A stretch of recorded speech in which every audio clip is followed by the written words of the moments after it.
তো বাদশা আকবর অনেকটা মনে করেন বর্তমান বিশ্বের এই ডোনাল্ড ট্রাম্পের মতো ছিল আর কি। মাথা খারাপ ছিল, পাগল টাইপের ছিল। মনে যা আসতো তা করতো, যা মনে চাইতো তাই করতো। তাকদীরের কলম উঠিয়ে নেওয়া হয়েছে, তাকদীরের পৃষ্ঠাগুলো শুকিয়ে গিয়েছে। সুতরাং আপনার হায়াতের জিন্দেগিতে কল্যাণ ও কল্যাণ এই সব কিছু আল্লাহ পাকের পক্ষ থেকে নির্ধারিত। আপনি যতই মঙ্গল শোভাযাত্রায় অংশগ্রহণ করেন, এই মঙ্গল শোভাযাত্রার মাধ্যমে নতুন করে যেটা আপনার হায়াতে যুক্ত হবে, আগ থেকে লেখা আছে, আগ থেকেই আল্লাহ পাক তকদিরে লিখে রেখেছিলেন তুমি মঙ্গল শোভাযাত্রায় যুক্ত হবে, অংশগ্রহণ করবে, এর মাধ্যমে তুমি বেঈমান হয়ে যাবে। আপনি মঙ্গল শোভাযাত্রায় অংশগ্রহণ করার মাধ্যমে আপনার তাকদীরের ফায়সালা বেঈমান হওয়াটাকেই আপনি বাস্তবায়ন করলেন।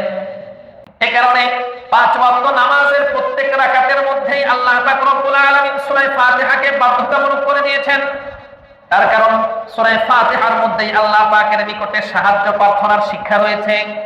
ইয়্যাকা না'বুদু ওয়া ইয়্যাকা নাস্তাঈন। একজন ঈমানদার মুমিন মুসলমান ইবাদত করবে একমাত্র আল্লাহর, পাশাপাশি যত ধরনের সাহায্য সহযোগিতা এই সব কিছু চাইবেও একমাত্র আল্লাহ পাকের নিকটে। মুঘল সম্রাট বাদশা আকবর যখন সিংহাসনে বসলো, তার পিতা বাদশা হুমায়ুন যখন ইন্তেকাল করে দুনিয়া থেকে বিদায় নিল, এরপরে পৈতৃক সূত্রে সে কি করলো, সিংহাসনে বসলো।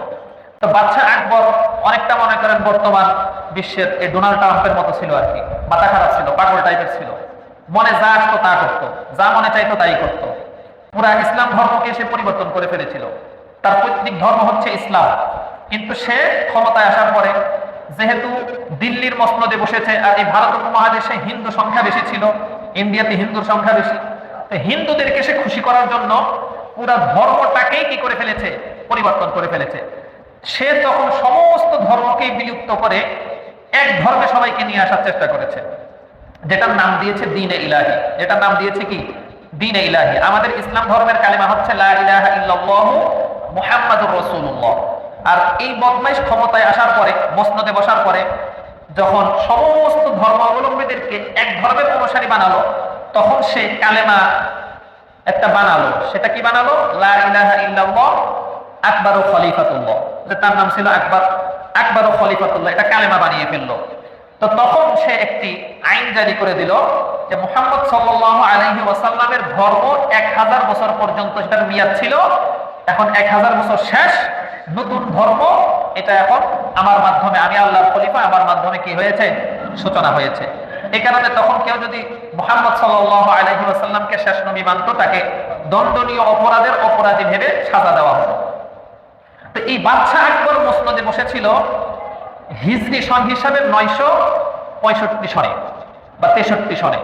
সে হিজরি সন হিসাবে 963 বা 65 সনে মসনদে বসেছে। তার মানে হিজরতেরও প্রায় 1000 বছর পরে, হিজরতের প্রায় 1000 বছর পরে সে মসনদে বসেছে। সেটা আপনি যদি ইংরেজিতে হিসাব করেন 1956, মতান্তরে 1985 সন, 1956 সন অথবা 1985 সনে সে মসনদে বসেছে।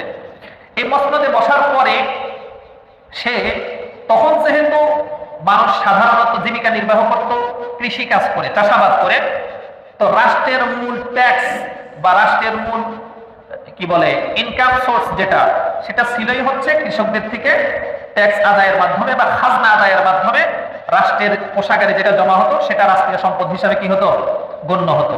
মানে তখন রাষ্ট্রের মূল ইনকামই ছিল খাজনা বা ট্যাক্স, কৃষকদের থেকে নেওয়া হতো। আর কৃষকদের থেকে যেহেতু খাজনা বা ট্যাক্স নেওয়া হতো, এটা আবার আরবি মাসের সঙ্গে মিলিয়ে নিতে গেলে প্রত্যেক বছর একই সময়ে খাজনার সাথে মিলানো যায় না, কারণ আরবি মাসের সাথে মিলিয়ে চাষবাস চলে না। চাষবাস আপনারা জানেন যে যারা কৃষক আছে তারা বাংলা হিসাব করে, বাংলা মাস হিসাব করে। কেন বাংলা মাস হিসাব করে? এই বাদশা আকবর এসে খাজনা আদায়ের সুবিধার্থে এই বাংলা বর্ষের সূচনা করলো। বাংলা বর্ষের মূল সূচনা কার আমলে হয়েছে? বাদশা আকবরের আমলে হয়েছে। এটা যার মাধ্যমে করেছে, তার নাম ছিল ফতেউল্লাহ সিরাজ। এই ফতেউল্লাহ সিরাজের মাধ্যমে সে বাংলা নববর্ষের একটা কাঠামো দাঁড় করালো। সে তাকে বলে দিল যে আরবি আর ইংরেজি দুটাকে সমন্বয় করে কৃষকরা যেন তাদের খাজনা আদায়ের ক্ষেত্রে হিসাব রেখে বছরে অর্থাৎ বছর শেষ খাজনা আদায় করে দিবে। এটা সহজ যেন হয় সেরকম করে একটা বছরের মাস কি করো তোমরা বানাও, নতুন করে এটার উদ্ভাবন করো। তো ফতেউল্লাহ সিরাজি এটা সুন্দর করে একটা বছর মাস একটা কি বলে বাংলা বর্ষ এটাকে বানিয়ে বাদশার সামনে উপস্থিত করলো। এটাকে বাদশা কি করে দিল, আকবর অনুমোদন দিয়ে দিল। তাহলে বাদশা আকবর ক্ষমতায় বসেছে হিজরি সন হিসাবেও যদি ধরেন 963 হিজরিতে, তাহলে এই বাদশা আকবর ক্ষমতায় বসার পরে বাংলা বাৎসরের হিসাব শুরু করা হয়েছে, এটার প্রবর্তন করা হয়েছে। তার মানে এই যে আমরা বাংলা নববর্ষ উদযাপন করছি এটার সূচনাই করেছে কে, বাদশা আকবর। কিন্তু তখন পর্যন্ত সে এটাকে উদ্ভাবন করেছে শুধুমাত্র খাজনা আদায়ের সুবিধার জন্য। কিসের জন্য? খাজনা আদায়ের সুবিধার জন্য। পরবর্তীতে বাংলা মাস নিয়ে বছর নিয়ে কি হবে না হবে সেটা তার হিসাব নিকাশ ছিল না। পরবর্তীতে আস্তে আস্তে আস্তে আস্তে আমরা জানি এই বাংলা নববর্ষ উদযাপন যেটা মানে বছরের শুরুর দিন আসলেই ওই যে ইংরেজি নববর্ষ যেমন উদযাপন করে ঠিক তেমনই ভাবে বৈশাখ এসে হয়ে বৈশাখ বিভিন্ন আয়োজন করে যে আহ্বান করা হয়, মঙ্গল শোভাযাত্রার মাধ্যমে বৈশাখকে যে বরণ করে নেওয়া হয়, এটার সূচনা হয়েছে আপনার এই মাত্র 40-45 বছর আগে। ঢাকা বিশ্ববিদ্যালয়ের চারুকলা ইনস্টিটিউট তাদের মাধ্যমে মঙ্গল শোভাযাত্রার সূচনা হয়েছিল 1989 সনে। 1989 সনে। তাহলে আপনি যদি 89 থেকে হিসাব করেন কয় বছর হবে? 40 বছরও কিন্তু হয় না। 89 থেকে হিসাব করলে 30-এর উপরে অল্প কয়েক বছর পাওয়া যায়। তাই 1989 সনে এই মঙ্গল শোভাযাত্রার আয়োজন বাংলা কি বলে বাংলাদেশের বিশ্ববিদ্যালয়ে ঢাকা বিশ্ববিদ্যালয়ের চারুকলা ইনস্টিটিউটের অধীনে যে শুরু করা হলো, এটাকে যদি কেউ বলে যে এটা হচ্ছে বাঙালিদের হাজার বছরের সংস্কৃতি, তাহলে এটাকে সত্য বললো না মিথ্যা বললো? জোরে বলো না, সত্য বললো না মিথ্যা বললো? মিথ্যা। এটা একটা মিথ্যা স্লোগান, সেটা প্রমাণ করলাম। এটার জন্য আপনাদের খুব বেশি শিক্ষিত হইতে হবে না। গুগলে যাবেন, গিয়ে শুধু প্রশ্ন করবেন, সার্চ দিয়ে প্রশ্ন করবেন বাংলা নববর্ষের সূচনা কবে থেকে, মঙ্গল শোভাযাত্রার সূচনা কবে থেকে, সব আপনার তারিখ সহ গুগলের মধ্যে চলে আসবে। ওখান থেকে প্রয়োজনে দেখে নিয়েন, আমার কথা বিশ্বাস না হলে। তাহলে এই অল্প মাত্র 30-35 বছর আগে শুরু হওয়া একটা সংস্কৃতিকে যদি হাজার বছরের সংস্কৃতি বলে চালিয়ে দেওয়া হয়, তাহলে এটা সূচনাই হচ্ছে, এটা ভিত্তি হচ্ছে কিসের উপরে? মিথ্যার উপরে।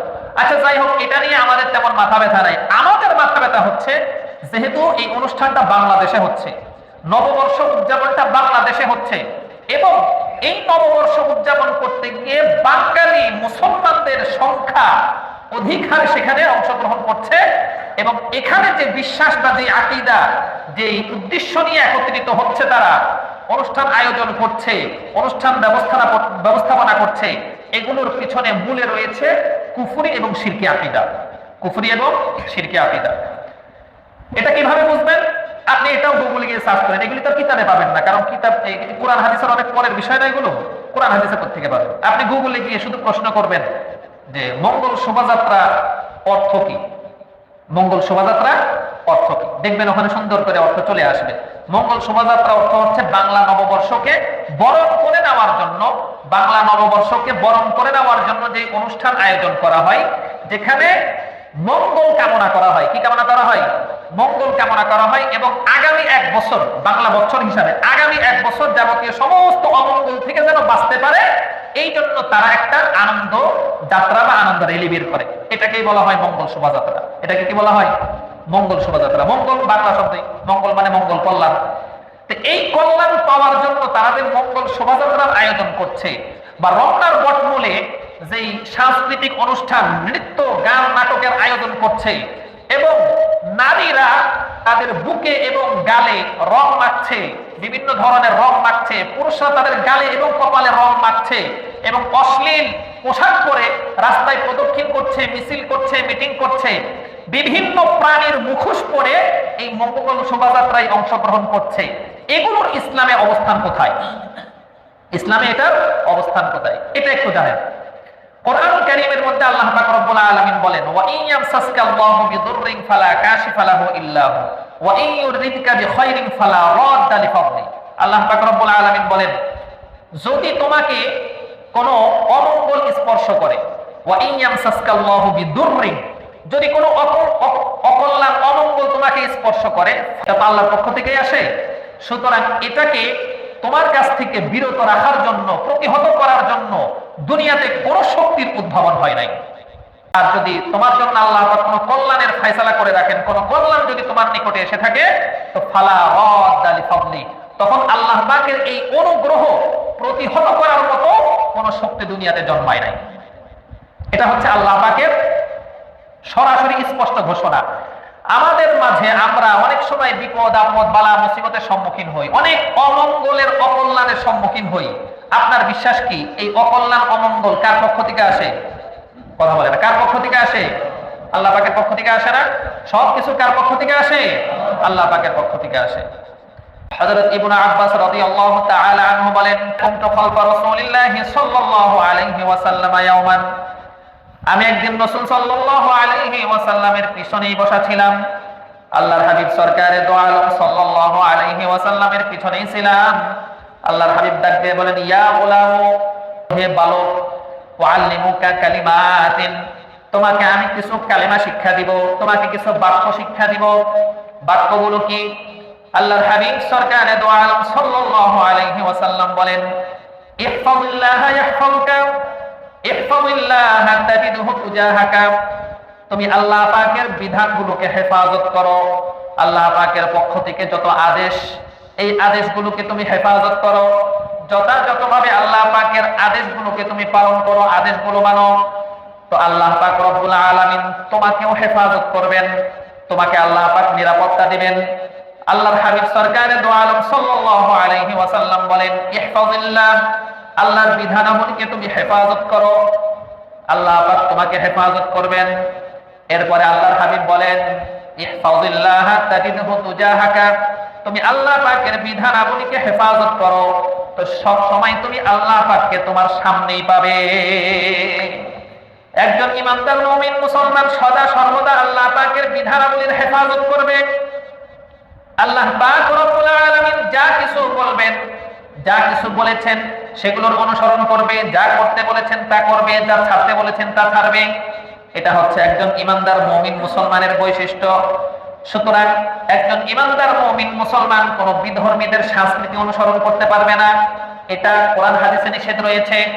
আল্লাহর হাবিব সরকারে দো আলম সাল্লাল্লাহু আলাইহি ওয়াসাল্লাম বলেন, মান তাশাব্বাহা বিকওমিন ফাহুয়া মিনহুম, যে ব্যক্তি যার অনুসরণ করে সে কাল কিয়ামতের কঠিন ময়দানে তার সঙ্গে উঠবে। আজকের এই বাংলা নববর্ষকে কেন্দ্র করে যে আয়োজন, যে উৎসব, যে মকর শোভাযাত্রা, যে নৃত্য সংস্কৃতির আয়োজন করা হয়, আপনি হিসাব মিলিয়ে দেখেন এই সবগুলোর সাথে হিন্দু সংস্কৃতির হুবহু মিল। বরং এগুলো আনাই হয়েছে হিন্দু সংস্কৃতি থেকে। এগুলো হিন্দি সংস্কৃতিকে বাঙালি সংস্কৃতি বলে আমাদেরকে খাওয়াইয়া দেওয়া হচ্ছে। এরপরে আল্লাহর হাবিব সরকারে দো আলম সাল্লাল্লাহু আলাইহি ওয়াসাল্লাম বলেন, ইদা সাআলতা ফাসআলিল্লাহ, যখন তুমি কোনো কিছু চাইবে তো একমাত্র আল্লাহ পাকের নিকটে চাইবে। ওয়া ইদা ইসতাআনতা ফাসতাইন বিল্লাহ, আর যখন কোনো সাহায্যের প্রয়োজন পড়বে সাহায্যও তুমি একমাত্র আল্লাহ পাকের নিকটেই চাইবে। এই কারণে 5 ওয়াক্ত নামাজের প্রত্যেক রাকাতের মধ্যেই আল্লাহ পাক রব্বুল আলামিন সূরা ফাতিহাকে বাধ্যতামূলক করে দিয়েছেন। তার কারণ সূরা ফাতিহার মধ্যেই আল্লাহ পাকের নিকটে সাহায্য প্রার্থনার শিক্ষা রয়েছে। ইয়্যাকা না'বুদু ওয়া ইয়্যাকা নাস্তাঈন। একজন ঈমানদার মুমিন মুসলমান ইবাদত করবে একমাত্র আল্লাহর, পাশাপাশি যত ধরনের সাহায্য সহযোগিতা এই সব কিছু চাইবেও একমাত্র আল্লাহ পাকের নিকটে। এরপরে আল্লাহর হাবিব সরকারে দো আলম সাল্লাল্লাহু আলাইহি ওয়াসাল্লাম বলেন, ই'লাম, হে বৎস খুব ভালোভাবে জেনে নাও, হে দুনিয়ার মানুষ খুব ভালোভাবে জেনে নাও, ই'লাম, ভালোভাবে জেনে নাও, আন্নাল উম্মাতা লাউ ইজতামাআত আলা আন ইয়ানফাউকা বিশাইইন লাম ইয়ানফাউকা ইল্লা বিশাইইন ক্বাদ কাতাবাল্লাহু লাক, ওয়া লাউ ইজতামাউ আলা আন ইয়াদুররুকা বিশাইইন লাম ইয়াদুররুকা ইল্লা বিশাইইন ক্বাদ কাতাবাল্লাহু আলাইক, রুফিআতিল আকলাম ওয়া জাফফাতিস সুহুফ। আল্লাহর হাবিব সরকারে দো আলম সাল্লাল্লাহু আলাইহি ওয়াসাল্লাম ডাক দিয়ে বলেন, ভালোভাবে জেনে নাও, গোটা দুনিয়ার সমস্ত মানুষ মিলেও যদি তোমার কোনো কল্যাণ সাধন করতে চায়, আন্নাল উম্মাতা লাউ ইজতামাআত, গোটা দুনিয়ার সব মানুষ মিলে তোমার কোনো কল্যাণ করতে চাচ্ছে, তোমার কোনো উপকার করতে চাচ্ছে। আল্লাহর হাবিব সরকারে দো আলম সাল্লাল্লাহু আলাইহি ওয়াসাল্লাম ইরশাদ করেন, লাম ইয়ানফাউকা ইল্লা বিশাইইন ক্বাদ কাতাবাল্লাহু লাক। দুনিয়ার সমস্ত মানুষ মিলেও তোমার শুধুমাত্র ততটুকুই উপকার করতে পারবে যতটুকু উপকার আল্লাহ পাক রব্বুল আলামিন তোমার তাকদীরে, তোমার নসিবে লিখে রেখেছেন। এরপরে আল্লাহর হাবিব বলেন, ওয়ালাউ ইজতামাউ আলা আন ইয়াদুররুকা বিশাইইন, যদি দুনিয়ার সমস্ত মানুষ মিলেও তোমার কোনো ক্ষতি করতে চায়, দুনিয়ার সমস্ত মানুষ মিলে তোমাকে কোনো বিপদে ফেলতে চায়, তোমার কোনো অকল্যাণ করতে চায়, আল্লাহর হাবিব বলেন, লাম ইয়াদুররুকা ইল্লা বিশাইইন ক্বাদ কাতাবাল্লাহু আলাইক। দুনিয়ার সব মানুষ মিলে শুধু তোমার ততটুকুই ক্ষতি করতে পারবে যতটুকু ক্ষতি আল্লাহ পাক রব্বুল আলামিন তোমার তাকদীরে লিখে রেখেছেন। আল্লাহর হাবিব স্পষ্ট জানিয়ে দিলেন, রুফিআতিল আকলাম, যার জন্য যতটুকু কল্যাণ নিহিত রয়েছে, যার জন্য যতটুকু অকল্যাণ নিহিত রয়েছে, ততটুকু আল্লাহ পাক রব্বুল আলামিন লিপিবদ্ধ করে কলমকে উঠিয়ে নিয়েছেন। তার মানে নতুন করে আর কলম চলবে না, নতুন করে কারো তকদীর পরিবর্তন হবে না। আপনার হায়াতের জিন্দেগিতে যতটুকু কল্যাণ আপনি পাওনা রয়েছেন ততটুকুই পাবেন, নতুন করে আপনার জন্য কোনো কল্যাণ বরাদ্দ হবে না। ঠিক তেমনি ভাবে যতটুকু অকল্যাণ আপনার হায়াতে নির্ধারিত, ততটুকু অকল্যাণই আপনি পাবেন। আপনার হায়াতের অকল্যাণ থেকে, বিপদ আপদ বালা মুসিবত থেকে কিঞ্চিত পরিমাণ আর কমানো হবে না। এরপরে আল্লাহর হাবিব বলেন, ওয়াজাফাতিস সুহুফ, এই যে আল্লাহ পাক যে পৃষ্ঠাগুলোর ভিতরে তাকদীর লিখেছেন, পৃষ্ঠাও শুকিয়ে গিয়েছে। তার মানে লেখার মতো কলমও নেই, লেখার মতো পৃষ্ঠাও নেই, পাতাও নেই। তাকদীরের কলম উঠিয়ে নেওয়া হয়েছে, তাকদীরের পৃষ্ঠাগুলো শুকিয়ে গিয়েছে। সুতরাং আপনার হায়াতের জিন্দেগিতে কল্যাণ ও কল্যাণ এই সব কিছু আল্লাহ পাকের পক্ষ থেকে নির্ধারিত। আপনি যতই মঙ্গল শোভাযাত্রায় অংশগ্রহণ করেন, এই মঙ্গল শোভাযাত্রার মাধ্যমে নতুন করে যেটা আপনার হায়াতে যুক্ত হবে, আগ থেকে লেখা আছে, আগ থেকেই আল্লাহ পাক তাকদীরে লিখে রেখেছিলেন তুমি মঙ্গল শোভাযাত্রায় যুক্ত হবে, অংশগ্রহণ করবে, এর মাধ্যমে তুমি বেঈমান হয়ে যাবে। আপনি মঙ্গল শোভাযাত্রায় অংশগ্রহণ করার মাধ্যমে আপনার তাকদীরের ফায়সালা বেঈমান হওয়াটাকেই আপনি বাস্তবায়ন করলেন। এর চাইতেও ভয়ঙ্কর বিষয় হচ্ছে, এই মঙ্গল শোভাযাত্রার মধ্যে যে সমস্ত প্রাণীর মুখোশ বা আকৃতি পরে এই মঙ্গল শোভাযাত্রা করা হয়, তার ভিতরে রয়েছে পেঁচা, তার ভিতরে রয়েছে ময়ূর, তার ভিতরে রয়েছে ভাল্লুক, তার ভিতরে আরো বিভিন্ন প্রাণীর মূর্তি বা এগুলোর মুখোশ বানিয়ে মানুষ সেই মুখোশগুলো পড়ছে। আল্লাহর হাবিব সরকারে দো আলম সাল্লাল্লাহু আলাইহি ওয়াসাল্লাম লানত করেছেন যারা নিজেদের আকৃতি, নিজেদের চেহারা পরিবর্তন করে, রং দিয়ে পরিবর্তন করলো, উল্কি আঁকিয়ে পরিবর্তন করলো, মুখোশ দিয়ে পরিবর্তন করলো। আল্লাহর হাবিব লানত করেছেন, লাআনা রাসূলুল্লাহি সাল্লাল্লাহু আলাইহি ওয়াসাল্লাম আল ওয়াশিমাতা ওয়াল মুস্তাওশিমা, যারা উল্কি আঁকে এবং যারা উল্কি আঁকায় উভয়ের উপরে আল্লাহ পাক আল্লাহর হাবিব লানত করেছেন। আপনি যদি কোনো মুখোশ পরেন, অনেক সময় দেখা যায় ঈদের সময় ছোট ছোট বাচ্চারা বিভিন্ন দোকান থেকে, খেলনার দোকান থেকে মুখোশ কিনে সে চেহারায় মুখোশ পরে, মুখোশ পরে সে আনন্দ উপভোগ করে। ভালো করে মনে রাখবেন, এই কাজটা যে বাচ্চা করছে সেই বাচ্চা নাবালেগ, এই কারণে সে গুনাহের ভাগী হবে না। কিন্তু এই কাজের মাধ্যমে যে অকল্যাণ, যে গুনাহ আসবে, সেটার দায়ভার অবশ্যই পিতামাতাকে বহন করতে হবে। যেটা না জায়েজ, যেটা হারাম, সেটা সর্বকালের জন্যই হারাম। কোন নাবালেগ যদি সেটা করে, তাহলে নাবালেগের দায়িত্ব যাদের কাছে রয়েছে, তারা এই গুনাহের জন্য আল্লাহ পাকের কাছে জবাবদিহিতা করতে হবে। মুখোশ পরা মানে কি? আপনার চেহারায় কোন ধরনের রং আঁকলেন, তার অর্থ কি? কোন ধরনের উল্কি আঁকলেন, তার অর্থ কি? তার অর্থই হচ্ছে আল্লাহ পাক আপনাকে যে চেহারা দিয়েছেন, যে আকৃতি দিয়েছেন, সেটার উপরে আপনি সন্তুষ্ট না।